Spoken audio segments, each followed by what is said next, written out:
नमस्कार, दिवाळी फराळाच्या सिरीजमध्ये आज आपण 12वी रेसिपी पाहतोय। मोत्यांसारख्या गोल गरगरीत बुंदीचे मस्त रसरशीत बुंदीचे लाडू कसे बनवायचे। घरातलंच साहित्य किंवा भांडी वापरून 5 प्रकारे मोत्यांसारखी बुंदी कशी पाडायची हे पाहणार आहे। अतिशय सोपी पद्धत आहे, पाक बनवायची गरज नाही। फक्त अर्ध्या तासातच मस्त रसरशीत गोल गरगरीत बुंदीचे लाडू बनून तयार होतील। मोत्यांसारखी बुंदी पडण्यासाठी भरपूर टिप्स यामध्ये शेअर केलेले आहेत। चला तर मग रेसिपीला सुरुवात करूया।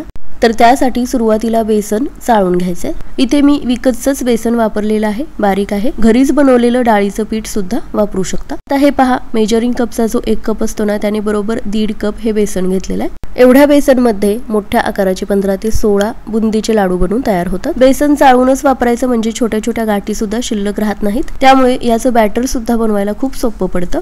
हे पहा, बेसन आता चाळून झालेलं आहे। मेजरिंग कप नसेल तर कोणत्याही एका वाटीने सगळं साहित्य मोजून घ्यायचं। तर हे पहा, 1.5 कप बेसन घेतलेलं आहे। त्यासाठी सुरुवातीला इथे मी त्याच कपने 1 कप पाणी घेतलेलं आहे। टेम्परेचरचंच पाणी आहे, थंड किंवा गरम नाही। आता थोडं थोडं पाणी घालत हे बॅटर आपल्याला करून घ्यायचं। एकदम जास्त पाणी घातलं तर याच्या गुठळ्या होतात आणि मग खूप हलवत बसावं लागतं। स्मूथ बॅटर बनायला उशीर लागतो, त्यामुळे थोडं थोडं पाणी घ्यायचं आणि हलवत राहायचं। बुंदी तेलामध्ये पाडताना मोत्यांसारखी गोल गरगरीत पडण्यासाठी, खुसखुशीत होण्यासाठी आणि पाक आतपर्यंत मुरण्यासाठी या बॅटरची कन्सिस्टन्सी खूप महत्त्वाची आहे। तर हे पहा, एकूण मला त्याच वाटीने 1.5 वाटी पाणी लागलेलं आहे। हे पहा, या बॅटरचा एक एक थेंब खाली पडतोय। रिबन सारखी याला कन्सिस्टन्सी नाही। किती सैलसर हे करून घ्यायचंय ते पाहण्याची दुसरी पद्धत म्हणजे झाऱ्यावरतीच यातलं थोडंसं बॅटर घेतलं। आता हे पहा, झाऱ्यातून खाली याचे थेंब थेंब पडतायत। एकसारखी याची धार लागलेली नाही किंवा थोड्या थोड्या वेळाने याचे थेंब पडत नाहीत। बॅटरची अशीच कन्सिस्टन्सी आपल्याला हवी आहे। 1.5 वाटी पाणी मला लागलेलं आहे, तुम्हाला कमी जास्त लागू शकतं। दुसरी ट्रिक म्हणजे हे पहा, या चमच्यावरती एक याचा लेअर बनलाय। बोटाने हे पुसून घेतलं तर एकमेकांमध्ये मिसळत नाही। सुरुवातीला 1 वाटी पाणी घातलेलं होतं, त्यानंतर अर्धा कप घातलं। तर बेसनचं बॅटर बनवून तयार झालेलं आहे। रातलीच 5 भांडी वापरून किंवा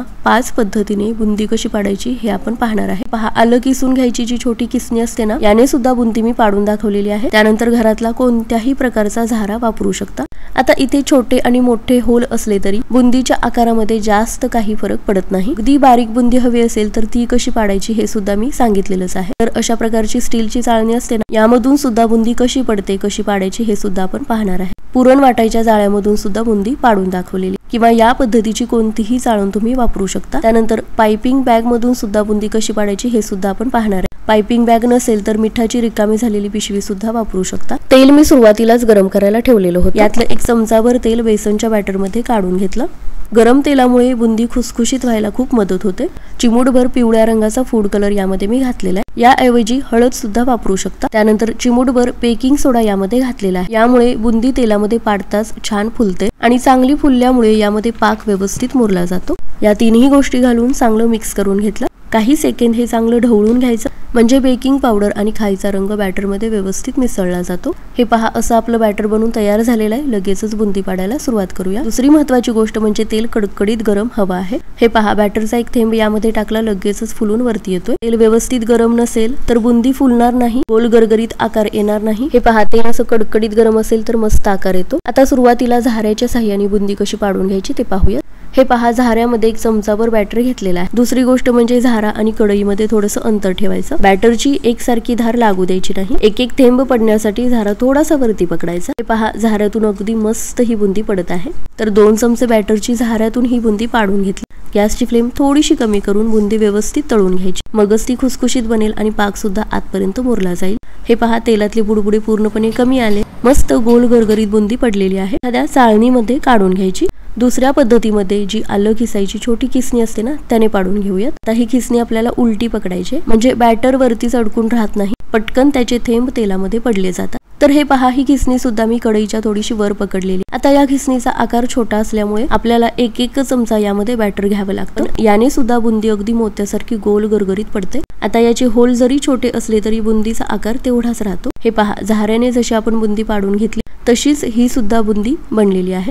तेलातले बुडबुडे कमी आले, हलकासा रंग बदलला की चाळणीमध्ये काढून घ्यायची। बॅटरचे थेंब तेलामध्ये पडताच तुम्ही पाहू शकता मस्त ही फुलत आहे, म्हणजे बॅटर अगदी परफेक्ट बनलेला आहे। आता जी आपली घरी स्टीलची चाळण असते ना, त्याने सुद्धा पाडून घेऊयात। आता झाऱ्यापेक्षा छोट्या किसणीपेक्षा ही चाळण आकाराने मोठीच असते, त्यामुळे एक पळीभर बॅटर एका वेळी यामध्ये घ्यायचं। त्याला होल जास्त असल्यामुळे पटापट याचे थेंब पडतात। हे पहा, एक पळी बॅटर घेतलं, कढईवरून बुंदी पडलेली आहे। तुम्ही पाहू शकता चाळणीमधून सुद्धा मस्त गोल गरगरीत मोत्यांसारखी बुंदी पडलेली आहे। झाऱ्याच्या साह्याने असं हलवून घ्यायचं म्हणजे बुंदी गोल गोल फिरते आणि सगळ्या बुंदीला मग एकसारखा रंग येतो। स्टीलची चाळण जर वापरणार असाल तर अगदी पटापट बुंदी पाडून तयार होईल। हे पहा, मस्त फुललेले आहे, आकार सुद्धा मस्त आलेला आहे। आता पाइपिंग बॅगचा वापर करून बुंदी कशी पाडायची ते पाहूयात।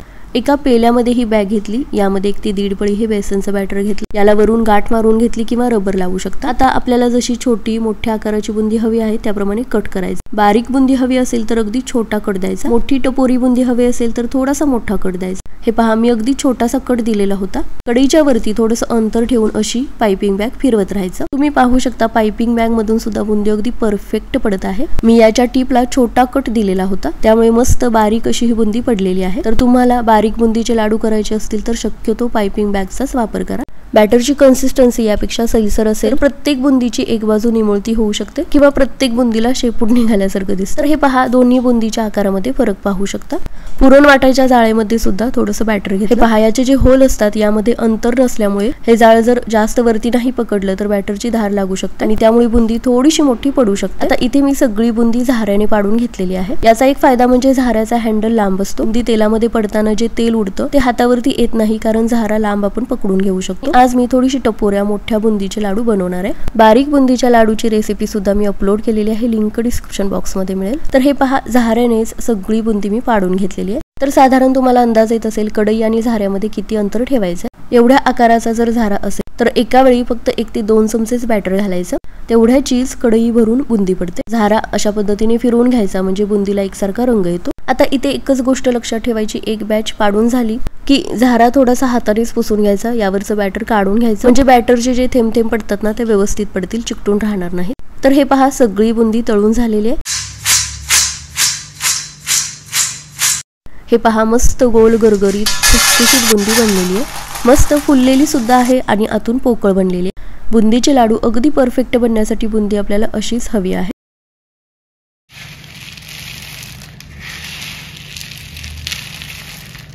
हे पहा, एक बुंदी इथे मी तुम्हाला तोडून दाखवते, मस्त खुसखुशीत झालेली आहे। आता दुसरी महत्त्वाची गोष्ट म्हणजे यासाठी लागणारं शुगर सिरप करून घेऊयात। ज्या कपने बेसन मोजून घेतलेलं होतं त्याच कपने 1.5 कप साखर घेतली। जेवढं बेसन आहे तेवढीच साखर घ्यायची म्हणजे हे लाडू अगदी परफेक्ट गोड बनतात। यामध्ये त्याच वाटीने 1.5 वाटी पाणी घेतलं म्हणजे बेसन, साखर आणि पाण्याचं प्रमाण सेमच ठेवायचं। मीडियम फ्लेमवरती साखर सुरुवातीला विरघळून घेऊया। आता याचा आपल्याला 1 तारी 2 तारी कसलाही पाक बनवायचा नाही। साखर विरघळली की यामध्ये थोडंसं केशर घेतलं, अर्धा चमचा वेलची पूड घेतली आणि थोडंसं इथे मी केशर सिरप घेतलेलं आहे, यामुळे आणखी चांगला रंग येईल। हे नाही वापरलं तरी चालेल, बेसन मध्ये फूड कलर वापरलेलाच आहे। लो टू मीडियम फ्लेम वरती याला एक उकळी काढून घेतली। उकळी आल्यानंतर गॅसची फ्लेम मंद ठेवायची। गुलाबजामसाठी जसं आपण शुगर सिरप बनवतो तसंच हे बनवून घ्यायचंय। उकळी आल्यानंतर फक्त 2 ते 3 मिनिटे हे शिजवून घेतलं आणि हे पहा, आता याला चिकटपणा आलेला आहे, थोडंसं दाटसर झालेलं आहे, याचा पाक बनवलेला नाही। आता गॅस मी बंद केलेला आहे। सुरुवातीला ही बुंदी यामध्ये मिक्स करून घ्यायची। एकदा चांगली मिक्स करून झाली की गॅसची फ्लेम चालू करायची आणि मंद आचेवर थोडंसं दाटसर होईपर्यंत हलवत राहायचं। फक्त 1 मिनिटभरच आपल्याला हे गॅसची फ्लेम चालू करून हलवून घ्यायचे। आता गॅस बंद केलेला आहे, झाकण ठेवून फक्त 2 मिनिटे पाक मुरवून घ्यायचा।